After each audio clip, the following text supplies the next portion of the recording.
참으로 좋으신 우리 하나님 아버지 감사합니다. 우리 한 사람 한 사람 하나님 오늘도 주님의 말씀을 바라보고 또 하나님 이 새벽에 주님의 전으로 우리를 인도하시니 참으로 감사합니다. 하나님 오늘도 살아가며 사단 원수 마귀는 우리를 넘어뜨리기 위해 틈을 보고 언제라도 틈이 있다면 우리를 시험하는 대상입니다. 하나님 사단의 시험이 우리에게 닥쳐올 때라도 늘 하나님을 의지하며 하나님의 말씀에 순종하며 나를 부인함으로써 하나님 당당히 오늘도 승리하는 우리들로 세워주시옵소서. 오늘도 오직 하나님만을 신뢰할 때에 하나님 원수막이 물러가고 오로지 주님과 함께 승리하는 우리들이 될 줄로 확신합니다. 참으로 감사합니다. 예수님의 이름으로 기도드립니다. 누가복음 4장 1절부터 15절 말씀으로 주의 말씀을 증거합니다. 우리 다 함께 보시겠습니다. 능력받는 새벽기도, 응답받는 새벽기도, 성령과 함께하는 새벽기도. 할렐루야. 아멘. 며칠 전에 제가 점심으로 비빔국수를 먹었습니다. 비빔국수는 여러분 맵지요. 하지만 참 이게 맛있게 보입니다. 비빔국수를 보면 누구나 이 군침이 돌게 마련입니다. 언제부터인지 정확하게 기억할 수 없지만 어느 순간부터 저는 매운 것을 먹으면 배에 탈이 납니다. 콜로라도에 오기 전부터 그랬습니다.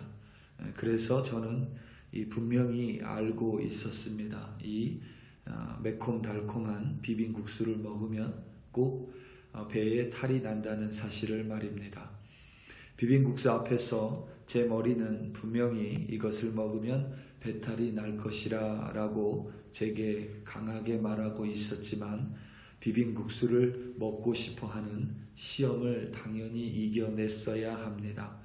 그러면 먹지 않아야 하는데 제 손에 쥐어진 젓가락은 이미 비빔국수를 집고 있었습니다. 그리고 한 번이 어렵지 한 번 하고 나면 우리는 뒷일을 애써 모른 채 합니다. 그날 배가 부르도록 비빔국수를 먹었습니다. 아니나 다를까 그날 저녁부터 배가 불편해지기 시작했습니다. 다음 날까지 고생을 했습니다. 이렇게 제가 아둔합니다. 분명히 배탈 날 것을 알기에 그 시험을 이겨냈어야 하는데 또 다시 내 입의 욕구에 패하고 만 것입니다. 생각해보면 우리 주변에는 항상 어떠한 시험이 존재합니다. 언제든지 우리 마음에 행여나 갈등이라는 것이 생긴다면 그것이 비빔국수 때문이건 어떤 물건의 구매 앞에서건 혹은 사소한 이익 앞에서건 우리 마음에 갈등이 생긴다면 그것을 시험이라고 말할 수 있습니다. 물론 그러한 별로 중요하지 않은 시험에 우리는 때로 이길 수도 있고 때론 질 수도 있습니다. 중요한 점은 우리가 시험 앞에서 그다지 강한 사람은 아니라는 사실입니다. 언제든지 질 수 있는 연약한 사람들입니다. 그리고 우리에게는 비빔국수와 같지 않은 대단히 중요한 시험이 있다는 사실입니다. 비빔국수라는 시험에 졌다고 해서 저로부터 영원한 생명이 떠나가지는 않습니다. 비빔국수에 졌다고 교만해졌다고 하나님께 책망을 듣지도 않을 것입니다. 물론 책망을 들을 수도 있을 것 같긴 하지만 아무튼 회개할 일은 아닌 것 같습니다. 단지 배가 불편하고 조금 아프고 그리고 어느 정도의 잔소리와 함께 약간의 후회가 있을 뿐입니다. 그런데 어떤 시험에는 우리의 생명이 걸려 있습니다. 그만큼 중요한 시험이 우리에게 늘 닥쳐올 수 있다는 사실입니다. 그런 시험에 있어서 우리는 반드시 승리해야만 합니다. 복통의 문제가 아니라 생명의 문제인 까닭입니다. 아담과 하와는 그 시험에 실패하여 에덴 동산에서 쫓겨났습니다. 영원한 생명을 잃었습니다. 땀을 흘려야 하고 출산의 고통을 느껴야만 합니다. 병듦과 죽음에 갇혀버렸습니다. 이 모든 것은 아담과 하와가 사단의 시험에 패배했기 때문입니다. 그와 동일하게 사단, 원수, 마귀는 우리 믿는 자들을 넘어뜨리기 위해 항상 시험을 준비하고 있습니다. 언제든지 조금만 틈이 보이면 사단은 우리를 시험하기 위해 찾아옵니다. 문제는 사단이 너무도 교묘한 나머지 아담과 하와까지 패배했으니 우리의 힘으로는 도저히 이길 수 없다는 사실입니다. 우리는 이 사실을 분명하게 인지하고 있어야 합니다. 우리는 그만큼 연약한 존재들입니다. 하지만 그와 동시에 우리의 구원자 되시는 예수님께서 이미 완전히 승리하셨다라는 사실 또한 반드시 기억하고 있어야 합니다. 하나님의 능력이 우리의 구원자 되시는 예수님께서 하나님의 능력이 아니라 우리와 같은 온전한 인간으로서 사단의 시험을 승리하셨다라는 사실을 우리는 절대 잊어서는 안 됩니다. 사단은 예수님께서 하나님의 아들이거든 돌덩어리를 떡으로 만들어 보라고 했습니다. 돌덩어리를 만드신 분은 돌덩어리를 만드신 것입니다. 하나님이십니다. 돌덩어리 또한 하나님의 말씀으로 만들어진 하나님의 피조물입니다. 그렇기에 돌덩어리는 돌이어야만 합니다. 사단은 예수님께서 40일 동안 굶주린 것을 알고는 하나님의 아들이라면 돌로 떡 정도는 바꾸어서 먹어도 된다고 시험한 것입니다. 하나님의 질서를 깨트려도 된다는 시험입니다. 예수님께서는 기록된 바 사람이 떡으로만 살 것이 아니라 라고 대답하셨습니다. 이것은 단순히 음식을 의미하는 것이 아니라 이 세상에 내 결핍을 채우기 위해서 내 마음대로 하나님의 질서를 결탄코 깨지 말라는 의미입니다. 나의 결핍을 채우기 위해서 사는 것이 아니라 나의 결핍을 위해서 내가 원하는 것을 위해서 하나님의 질서를 마음대로 깨면서 살면 안 된다는 의미입니다. 사람에게는 항상 결핍이 있습니다. 대궐 같은 집에 살아도 집이 작다고 불평하는 것이 우리 인간입니다. 어떠한 부족한 부분이 있기 마련입니다. 그 부족한 부분을 채우기 원하는 내 욕망에 따라서 살지 말라는 의미입니다. 우리는 오직 여호와의 입에서 나오는 모든 말씀으로 살아야만 합니다. 바로 그때에 그 말씀의 질서를 지키며 살아갈 때에 우리는 사단의 시험을 능히 깨부실 수 있는 것입니다. 두 번째 시험은 사단이 예수님에게 자신에게 절하면 천하 만국을 주겠다고 시험합니다. 권력과 명예에 관한 시험입니다. 사람은 끝없이 높은 곳을 향해 마치 불나방처럼 달려듭니다. 그 끝이 분명히 나락임을 알고 있음에도 불구하고 멈추지 못합니다. 아무도 정치인의 말을 믿지 않지만 오늘도 정치인이 되기 원하는 사람들은 도처에 널려 있습니다. 그 권력의 자리를 잡기 위해 아무렇지도 않게 어둠의 세력과 손을 잡기도 합니다. 권력을 숭배하는 것입니다. 우리나라는 가장 큰 교단이 장로교단입니다. 하지만 전 세계에 그 어디도 장로교단이 가장 큰 나라는 없습니다. 우리나라와 노던 아일랜드, 그러니까 영국에 있는 북아일랜드를 제외하고는 장로교단이 가장 큰 교단은 이 세상 어디에도 없습니다. 여러 가지 이유가 있겠지만 우리나라의 장로교단이 가장 커진 이유는 장로교단의 시스템과 유교의 시스템이 아주 일치하기 때문입니다. 그래서 심지어는 교회 안에서도 권력을 향해서 높은 자리로 향해서 올라가는 욕구가 때로는 그대로 반영되기도 하는 것입니다. 사람은 항상 권력을 숭배합니다.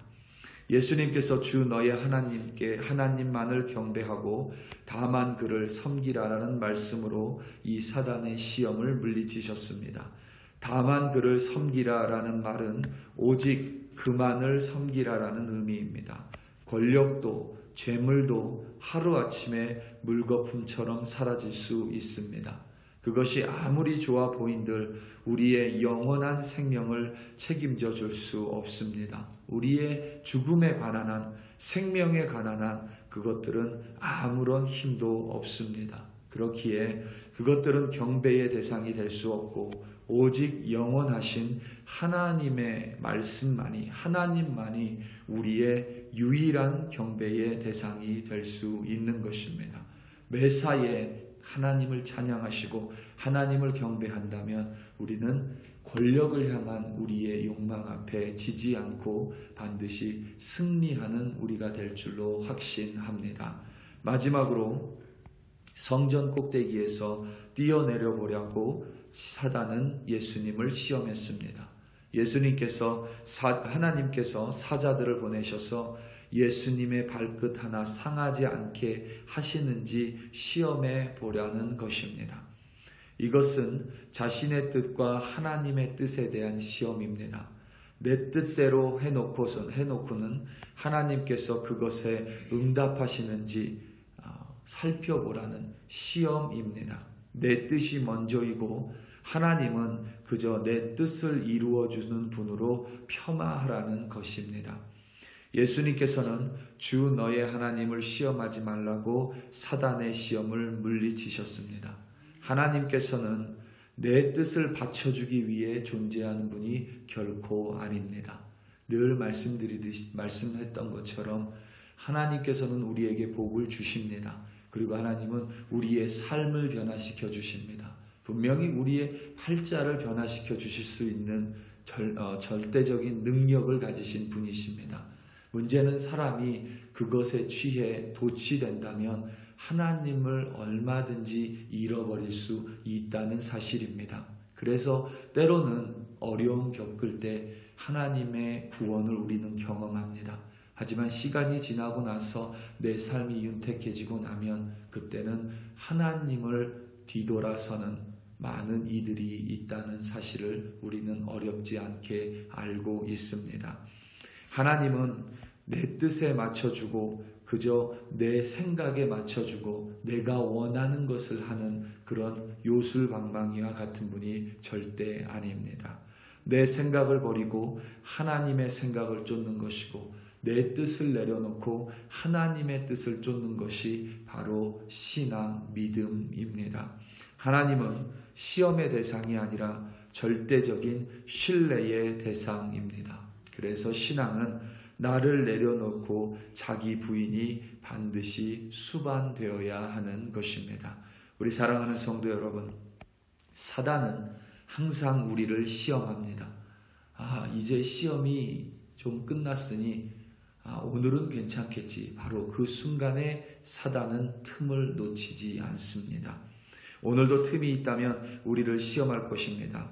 비록 우리는 연약하나 이미 승리하신 예수님께서 우리와 함께 계시기에 우리는 사단의 시험을, 원수 마귀의 시험을 반드시 이길 수 있습니다. 오직 하나님의 말씀에 의지하여 우리의 욕망을 내려놓고 나의 뜻과 생각을 내려놓고 오직 하나님만을 섬기며 신뢰한다면 우리는 오늘도 반드시 필승할 것입니다. 주님과 함께 승리하시는 오늘 되시기를 예수님의 이름으로 축원합니다. 우리 다 함께 기도하시겠습니다. 이 시간 특별히 기도할 때에 오늘 있을 금요 기도회를 위하여 함께 기도하고 주일 예배를 위하여 또한 함께 기도합니다. 하나님께서 금요 기도에 나오는 모든 이들 가운데 하나님의 음성을 들려주시고 주일 예배 가운데 나오는 모든 이들이 오직 하나님의 말씀에 순종하기로 결단하고 오직 하나님만을 경배하고 신뢰하는 참된 주의 백성 되게 해달라고 우리 시간 다 함께 주여 한번 부르시고 기도회와 예배를 위하여 합심하여 기도합니다. 주여 할렐루야 할렐루야 할렐루야. 하나님 아버지 참으로 감사합니다. 하나님 우리는 되돌아볼수록, 우리 자신을 들여다볼수록 하나님 참으로 연약한 존재이고 손쉬운 음식 앞에서도 무너져버리는 참으로 시험에 연약한 존재들입니다. 하나님, 때로는 우리 가운데 사단 원수 마귀가 우리의 구원을 노리는 시험으로 찾아올 때가 많이 있습니다. 하나님, 그러한 시험 가운데 우리는 절대 패배할 수 없기에 오늘도 하나님의 말씀을 붙듭니다. 하나님을 섬기기로 결단합니다. 하나님은 신뢰의 대상이 아니라 내 뜻을 이루어 주시는 분이 아니라 내 뜻을 내려놓고 하나님의 뜻을 쫓으며 온전히 하나님만을 경배하기로 하나님 결단합니다. 그러한 백성들 오늘도 승리할 뿐만 아니라 함께 모여 기도합니다. 기도의 가운데 하나님 음성 들려주시고 흔들리는 믿음을 붙들어 주시며 하나님 우리의 기도에 반드시 응답하여 주시되 그 응답에 취하지 않고 그 응답 내려주시는 하나님을 더욱 붙드는 우리 글로리교회 한 사람 한 사람 되게 하여 주시옵소서. 그리하여 금요 기도에 성령 충만한 기도회로 하나님을 만나는 금요 기도회 되게 하시며 오늘 있을 주일 예배 가운데 하나님 우리를 부인하는 자들 되게 하시고 우리를 내려놓고 오로지 하나님만 신뢰하고 하나님만 바라보고 하나님만 믿으며 하나님을 따라 살아가는 우리 귀한 글로리교회 백성으로 세워주시옵소서. 거룩한 예배로 인도하여 주시옵소서. 할렐루야 할렐루야. 하나님 아버지 참으로 감사합니다. 주님 참으로 감사합니다.